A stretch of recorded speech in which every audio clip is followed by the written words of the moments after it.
നബി സല്ലല്ലാഹു അലൈഹി വസല്ലം പറയും യസുബ്ബുദ്ദഹർ, അവൻ കാലത്തെ ചീത്ത പറയും. വഅനദ്ദഹർ ഖല്ലിബുൽ ലൈല വന്നഹാർ, അല്ലാഹു പറയുന്നു കാലം എന്റേതാണ്, ഞാനാണ് അതിനെ നിയന്ത്രിക്കുന്നത്, രാത്രിയെയും പകലിനെയും നിയന്ത്രിക്കുന്നത് ഞാൻ. എന്റെ പ്രവർത്തനത്തെ അവൻ ആക്ഷേപിക്കുന്നുവെങ്കിൽ അവനെ യഥാർത്ഥത്തിൽ ആക്ഷേപിക്കുന്ന ആരെയാണ്? എന്നെ തന്നെയാണ്. യഥാർത്ഥത്തിൽ ഉലമാക്കൾ പറഞ്ഞു, മനുഷ്യന് അള്ളാഹുവിന്റെ ഖദാഇനോട് വ്യത്യസ്ത രൂപത്തിലാണ് പ്രതികരിക്കുക. ചില ആളുകൾ അള്ളാഹുവിന്റെ ഖദാഇൽ സഖത്ത് കാണിക്കും, കോപം കാണിക്കും, വെറുപ്പ് കാണിക്കും.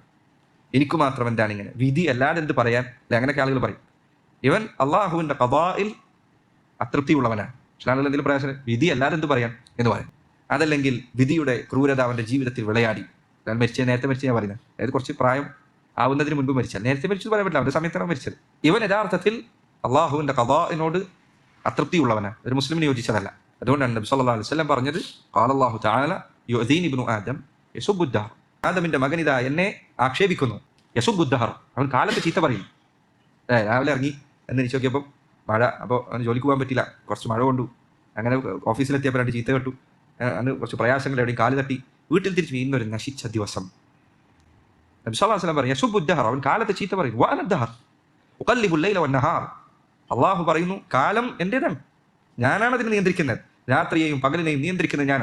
എന്റെ പ്രവർത്തനത്തെ അവൻ ആക്ഷേപിക്കുന്നുവെങ്കിൽ അവനെ യഥാർത്ഥത്തിൽ ആക്ഷേപിക്കുന്ന ആരെയാണ്? എന്നെ തന്നെയാണ്. അള്ളാഹുവിന്റെ വിധിയിൽ ചിലർ കോപം കാണിക്കും, മറ്റു ചിലർ ക്ഷമിക്കും. അള്ളാഹു വിധിച്ചതാണ്, അതുകൊണ്ട് ക്ഷമിക്കണം.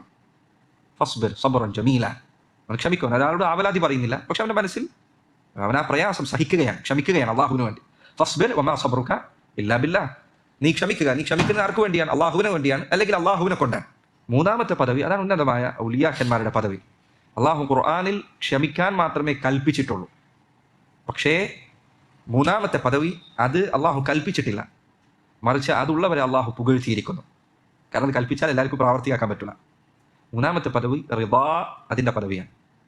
അള്ളാഹു വിധിച്ചതാണിത്, ഇതാണ് എനിക്ക് തൃപ്തിയുള്ളത്, അവൻ എൻ്റെ മുദബ്ബിറാണ്, അവനാണ് നിയന്ത്രിക്കുന്നത്, അവൻ എനിക്ക് ഖൈറായതാണ് വിധിക്കുക എന്ന തിരിച്ചറിവ് പറയാൻ ഭയങ്കര എളുപ്പമാണ്. പക്ഷേ നമ്മൾ ചിലർ വിചാരിക്കുന്നത് എനിക്ക് സാധിക്കും.